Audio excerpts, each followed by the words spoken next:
সিলেটের মতো ব্রাহ্মণবাড়িয়াতেও অনুষ্ঠিত হয়েছে জাতীয় নাগরিক পার্টি এনসিপির জুলাই পদযাত্রা। আজ দুপুর 12টায় শহরের জাতীয় বীর আব্দুল কুদ্দুস মাখন পৌর মুক্ত মঞ্চ ময়দানে কেন্দ্রীয় নেতাদের অংশগ্রহণে এই পদযাত্রা অনুষ্ঠিত হয়।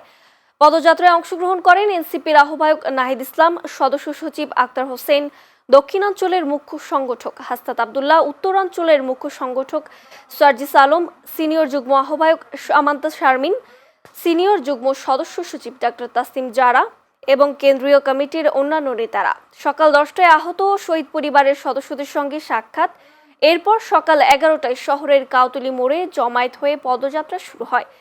পদযাত্রাটি শহরের বিভিন্ন সড়ক প্রদক্ষিণ করে সদর হাসপাতাল রোড দিয়ে পৌর মুক্ত মঞ্চ ময়দানে গিয়ে শেষ হয়। সেখানে অনুষ্ঠিত হয় কেন্দ্রীয় নেতাদের সমাবেশ শেষে পদযাত্রাটি হবিগঞ্জ জেলায় প্রবেশ করবে।